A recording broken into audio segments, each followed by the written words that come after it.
everybody, welcome back to another lesson in my Level 3 beginner piano course. In this video we're going to learn a really famous and amazing piece called Arabesque by Burgmuller, which is from his opus 100 number 2. Don't forget to subscribe if you haven't already done so, and if you like what you see, give this video a thumbs up.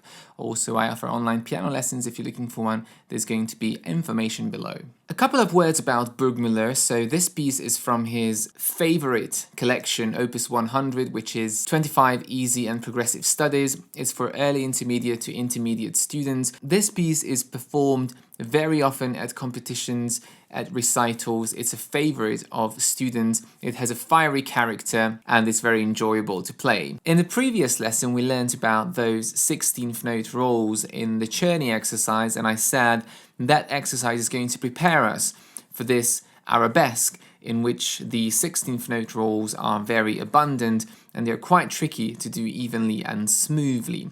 So let's take this in sections. The first section is the first two lines, where we have chords in the left hand, staccato chords, and the melody in the right hand. We are in 2/4 time, so 2 beats in every bar. It says allegro, so fast, and we're in the key of A minor. And the left hand is going to play these staccato chords, which need to be very light but very accurate at the same time, and they need to bounce with lots of energy. So it's kind of a forearm staccato bouncing up and down, up and down. It's not wrist staccato and it's not finger staccato, it's a forearm staccato. So the whole hand needs to come up and down. We need a very curved hand shape and relaxed wrist. So the first chord is A minor. I'm just going to play through the chords. And then in bar 4, it changes to a D minor chord, A, D, F, 1, 2, 5, and then we come back to A minor in bar 6. In bar 7, we move to a C major chord, G, C, E, 1, 2, 5. Then in bar 8, we have G, B, F, a G7 chord, and finishing on a C, E. Now, the chords are going to go like this, so curved hand shape and bounce. Bounce. Almost like a ball bouncing back from the floor. We need that kind of energy, but it still needs to be light and very accurate. I can't stress this enough. The 3 notes need to go down perfectly together instead of. So making sure all 3 notes go down together, and this applies to every chord in the entire piece. So let's count it. 1, 2, 1, 2, 1, 2, 1, 2, 1, 2, 1, 2, 1, 2, 1, 2, 1, 2, 1, 2. And then we have a repeat sign, first and second ending, so we need to go back to the start of the repeat sign in bar 3, and the second time we just finish on a sustained CE on the second ending. So very steadily, evenly, making sure the rhythm is tight, but don't go fast. It's very tempting to go fast, but you have to remember the right hand has 4 notes for each beat, so it's going to go 4 times as fast as the left hand. Now, right hand has the tune, and we have these beautiful 16th note rolls, so 4 16th notes or semiquavers in 1 beat, and ending on an 8th note or quaver staccato. So connecting through the 5 notes and bouncing up on the final one. Now, the rhythm is really important here. T, re, T, re, T, rest. T, re, T, re, T, rest. T, re, T, re, T, rest. So that's the rhythm of the right hand. And then in bar 7, we have a very interesting syncopated rhythm. 1 and 2 and 1 and 2 and 1 and 2 and 1 and 2 and. So very careful with those rests. Now, just to revise what we learned in the previous lesson, when we have these rolls, first of all, we need some wrist circles. As you can see, my hand is following the melody. I'm not keeping my hand in one position like this and just playing from the fingers. I'm moving my wrist and moving my hand to follow the shape of the melody. That's going to avoid tension. The second thing is, obviously, we need a rounded hand shape, curved fingers, a very, very relaxed wrist. As soon as you start feeling tension, stop. It's not going to work with tension. So starting number 1 on the A and bouncing up. So down, bounce. think of the first note in each group of 4 as a stone that you throw away into the distance and the other notes follow. So don't think of it as 4 individual notes, think of it as a group of 4 where the first one is the most important one and the rest kind of just trail after it. So we think of it as a group instead of 4 individual notes. So the first one gets a strong downbeat and then roll through and bounce. So let's see. Bounce, bounce. 1, 2, 1, 2, 1, 2, 1, 2. And always very nicely and energetically bouncing up on that final note, and then you can have a strong downbeat on the first one. Now, many things can go wrong with these 16th note rolls. The main one is unevenness, if it sounds like this.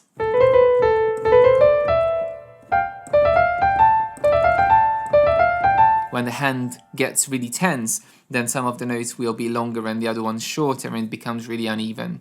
So listen out very carefully with your ears and make sure that the 4 notes are perfectly even and it feels light on the hand. If it feels very tense, something is not right. So there is tension somewhere, the fingers might not be curved, your wrist might be staying in one position, or maybe even the shoulders or the arm is tense. So those need to be very relaxed.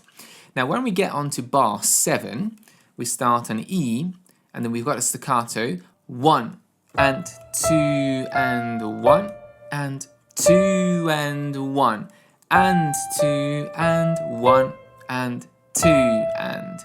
So lots of staccatos and legatos. We've got drop slurs, so bounce, connect, bounce. Now it's an accent mark, hold, and there is a tie. And then 5, 2, 3, 1, connect, and sforzato, so really loud and accented on the last note.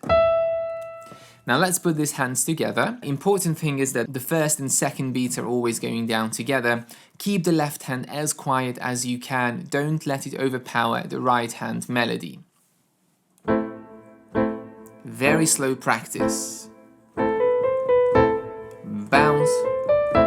Now here's another issue when you play it together. The left hand is bouncing, but the right hand needs to stay legato.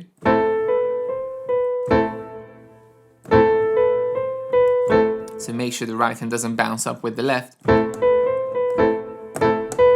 but connected. Now change chord and A.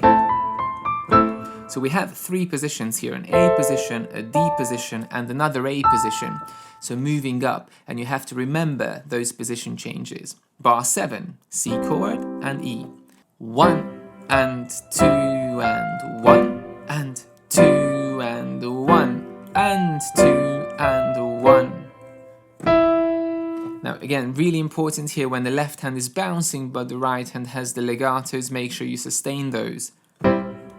Connect and bounce, hold, connect and bounce. And that's the first section. Now let's move on to the second section where the hands swap. The left hand takes on the 16th note rolls and the right hand is going to play an easier melody. And we go here into the dominant, the E major chord, so the G sharp comes in, which is the sharpened 7th of the A minor harmonic scale. So let's start with the right hand. We're going to go until bar 20, so 2 lines, starting 5 on the E, 1 and 2 and 1 and 2 and 1 and 2 and 1 and 2 and octave jump, 1 and 2 and 1 and 2 and 1 and 2 and 1 and 2 and. In this final little passage here, it says diminuendo e poco rallentando, so getting slightly quieter and slowing down as we approach the end of that section. Fingering here is 2, 1, 3, 2, 1, crossing over to the G sharp and E. And that's the right hand. Now left hand is going to feel 10 times harder than the right hand, especially if you haven't played a lot of 16th note rolls with the left hand. So the first one is G sharp, A and B. bounce, connect, bounce, drop. Same thing applies, curved fingers and really tapping those notes with the fingertips. Don't push the notes and don't play with flat fingers, it's not going to help. So first one, G sharp, then 5 on the A, back to G sharp, and back to A. Position change, C sharp, 5 on the D, and now crossing on the number 1 onto the F, coming down, 3, and then 2 on the D sharp, and E, D, C, B, and arriving onto the A minor chord. So a very nice passage again here at the end. The left hand will need a lot more practice than the right. I see everybody really struggle with the left hand 16th note rolls. It's not easy to play them, and you need to really relax the wrist, the fingers, and tap out those notes, but keeping those fingers nice and curved. Hands together. Now again, the right hand stays connected. Bounce. Bounce.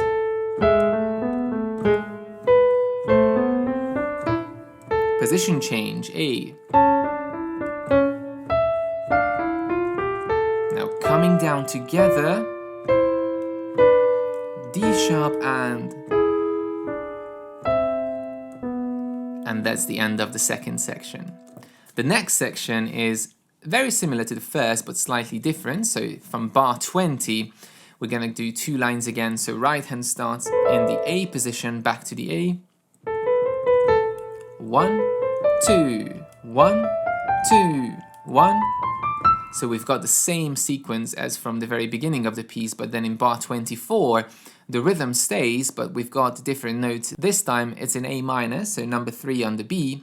1 and 2 and 1 and 2 and tie and 2 and 1, 2. And again, we've got a repeat sign here, so we need to go back to bar 12, repeat the whole section, end on the second ending, and then finally go on to bar 29. Left hand, A minor chord, bar 20. 1, 2, 1, 2, D minor chord, and back to A minor. Now we have a suspension chord, A with the 4th, and back to A minor. 4, and A minor. Again, very gentle left hand chords, you don't want to overpower the right hand. 1, 2, 1, 2, 1, 2, 1, 2, 1, and 2, and 1, 2, 1, and 2, and 1, 2. And the final section is after the repeat sign, instead of finishing on the A, we're going to go back to our roll, 1, and now jumping up to the D, A, and D, and both hands move down to the E, the A minor position, and coming down really firmly. So 5, it's unison, and it says risoluto, which means very firmly and strongly, and then we jump and finish on this A minor chord. A, E, C, A, and it has a fermata, so we hold it long, and SF, sforzato, so loud and really forced. Now this jump is going to be difficult because we finish here, and then jumping down, and up. So 3 big position changes that you need to practice in order to not hesitate when you have to do that position change. So once you mastered the rhythms, the notes, the correct articulation, crisp and clear, all very slowly, you start adding your dynamics. The beginning is quiet, but every time you have this ascending passage, you need to get louder and louder. So quietly, crescendo, and then keeping it loud. So F, the second section, starts really loud, and then we go back at the end of the diminuendo section, quiet, and back to quiet. Louder, and back to quiet, and dolce, sweetly. and so on. And the final line, again, big crescendo and finishing nice and strong. Lots of dynamics. It's very enjoyable, but this piece needs a lot of practice and it has a long learning curve. First, you need to make sure you know the notes, the rhythms, and that you can play it slowly, and only then, little by little, start increasing the speed until you find that sweet spot where you can still play it without any mistakes, without any tension, and perfect evenness. If you start getting uneven, go back to your slower speed. There's no need to play it fast if it's uneven. I hope you'll enjoy this piece. It's one of my favorites, and I hope it is going to be one of yours too.